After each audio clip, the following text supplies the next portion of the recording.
Wafugaji wote wa Kiislamu, kama wewe ni mfugaji na Muislamu, usipite. Naomba unisikize walau dakika moja tu. Assalamu alaikum warahmatullahi wabarakatuh. Nasema hivi, mfugo wako umekuwa ukiibiwa kila mwaka. Yaani wewe mfugaji, wewe Muislamu unapoteza mfugo karibia ng'ombe 6 kwa mwaka wanapotea. Wanaibiwa bila ya huruma, wanachinjwa bila ya hesabu. Ng'ombe, mbuzi, kondoo wanapotea bila sababu za msingi. Pia kiangazi kikiingia, kipindi cha kiangazi kaskazi, mfugo wanakufa bila hesabu. Na hii inaenda hivyo na ndivyo ulivyozoea. Lakini mbona hakuna siku umediriki kufikiria kumkopesha Mwenyezi Mungu Subhanahu wa Ta'ala?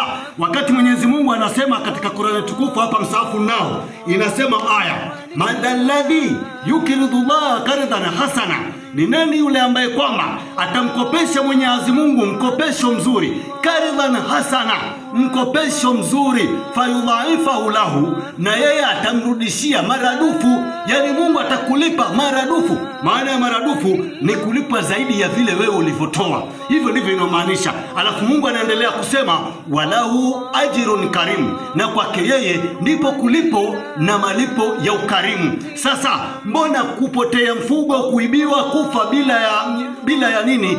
Hii yote haikudhuru, umezoea. Lakini mbona haujajituma kumkopesha Mwenyezi Mungu kwa misingi kama hii? Sasa basi, wakati wa kuchinja Waislamu umefika. Siku ni kesho kutwa, kesho tuko Arafa. Waislamu wote wale tunaofuga, hebu tutie azma ya kumkopesha Mwenyezi Mungu. Mtume Muhammad sallallahu alaihi wasallam anasema, mfugo wako, mnyama wako ukimchinja kwa ajili ya Mwenyezi Mungu, hasa kwa sikukuu ya Eid al-Adha, yani hii ya kesho kutwa, basi unalipwa kuanzia unyoya. Yani kila unyoya utakuwa unahesabu kwako wewe, na kila tone la damu litakuwa linahesabu kwako wewe, na kila wizani ya nyama itakuwa ina wizani kwako wewe. Vile vile isitoshe, wanadamu wamekusanywa, watu wanatafuta njia ya kuelekea katika uwanja wa hesabu.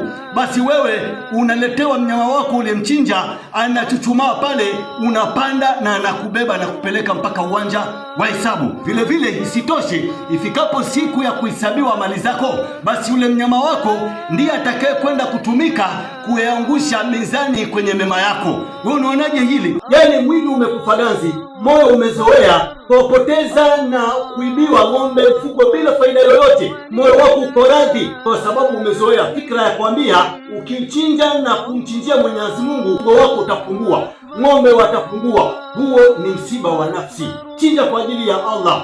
Mazizi ya motele yametapakaa kila mahali, mitaa yetu kila mahali, kila nyumba kuna zizi. Lakini hao ndio ambao utawaona wamepanga foleni, wanamsubiri ng'ombe kutoka wapi huko aje achinjwe na yeye apate fungu.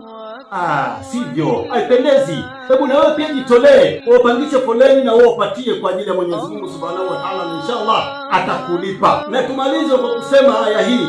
Mwenyezi Mungu katika Qur'ani bado anasisitiza, baada ya bismillahirrahmanirrahim, fasalli lirabbika wanhar, muswali kwa ajili ya Mola wenu na mchinje. Hiyo ni siku ya Eid. Kwa hivyo usije ukaacha hiyo opportunity Muislamu unayefuga. Na kwa ajili hiyo nichukue fursa hii niwaambie mashabiki zangu wote na Waislamu kwa jumla, Eid al-Mubarak wa min al-Faisin inshallah. Shukran.